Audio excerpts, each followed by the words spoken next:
I'd like to start by thanking you all for coming today. We're here representing the Medicinal Cannabis Patients Alliance of Canada. We're a federally incorporated not-for-profit organization of Canadians who need cannabis to live. Some of us have authorizations to consume cannabis legally. Some of us have authorizations to also produce our own. Some have had authorizations, but today don't. Most of it due to paperwork and bureaucratic and disentitlement. Some of our members have never had authorizations. That doesn't mean they've never asked for one. Very often, a person with a condition that would qualify for cannabis goes many years without having a doctor allowing them to use it legally. We're here today to address the situation that has been arisen around the new reformation of what is today the Marijuana Medical Access Program. According to Health Canada, Canadians have been able to access dried marijuana for medical purposes since 1999. At that time, there was a Section 56 exemption that could be applied for to allow you to use that medicine. In 2000, the Ontario Court of Appeal in R.V. Parker held that the prohibition of marijuana violated the right to life, liberty, and security of the person that was in need of cannabis. In response to that, Health Canada implemented the Marijuana Medical Access Program in 2001. Despite the fact there's been a program for 12 years, today, Mr. Parker is unable to comply with the program he's ostensibly responsible for because he cannot find a doctor to sign his application. The CMA, the Colleges of Physicians and Surgeons in Canada, and the Canadian Medical Protective Association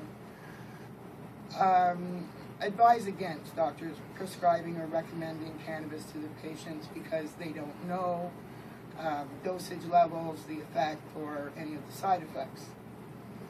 To those medical professionals that use lack of knowledge as their first excuse not to give it to us, I would say Google it. There are many, many thousands of clinical and scientific studies available on the internet that can avail you of the information you may not have today. For a physician to refuse to sign a medical access application for a patient when they're in full knowledge that the patient is using cannabis day to day, having a beneficial therapeutic effect from it, and then tells them to go ahead and use it anyway without signing the application, that physician is in fact telling their patient to break the law.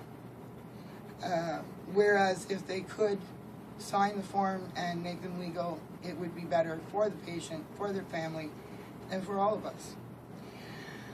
The medical profession has a doctrine that we believe they still are supposed to be upholding that says do no harm.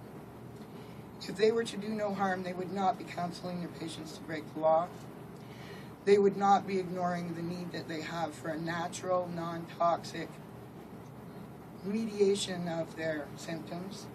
And they would be more friendly to looking at a more pleasant way of medicating than the pharmaceuticals that we have all experienced at one time or another.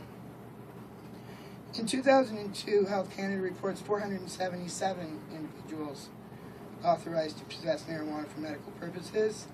In August 13, 2012, it had grown to approximately 22,000.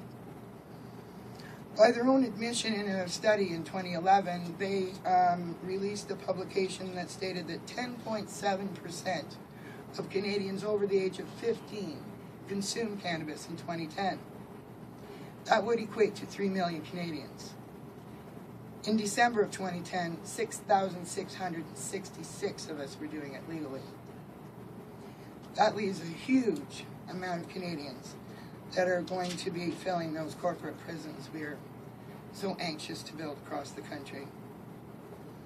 Of the nearly 22,000 program participants in August, Health Canada reports 13% accessing their product, 80% providing for themselves or having a designated producer providing for them, They indicate the remaining 7%, they have no idea where they access their medicine. If fully 80% of the program participants are producing their own or having a designated producer do it for them, that is because that is what is best for their health. To take that away from them in 2014 and relegate it to a system of only indoor industrial grows with no outdoor gardens, a lot of the reasons for the decision for the reformation of the system is said to be fire hazard, mold issues,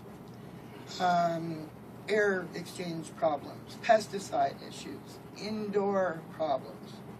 Yet what they are proposing is to relegate all production of cannabis in Canada for all sick people to be indoors in industrial settings and provided directly to the patients that way. Unfortunately, those doctors from the CMA and the colleges of physicians and surgeons who do not recommend and are not friendly to the cannabis are also the only ones holding the key to the door for anyone who needs it. The gardens that we have provide us therapeutic treatment. It feels awesome to be able to grow your own medicine. It feels even better to be able to sit there not having to worry about where to find it, what it's going to be like, how much to pay for it, and where I'm going to get the money for it. Health Canada doesn't seem to find an issue with the price per gram of cannabis going from an estimated $1.80 to $5 a gram up to $8.80 in a commercial framework. That $8.80 a gram would also include applicable taxes added to it and shipping. Personally, I produced my own medicine this year for a cost of less than 5 cents per gram. That would be a cost increase I cannot bear. The cost-benefit analysis released by Health Canada indicates that we have a mean average income of $30,000 a year. We did an impromptu survey among Canadians who use cannabis, and in 2014, the estimate for the cost of our medicine as an average will equal $48,000 per year.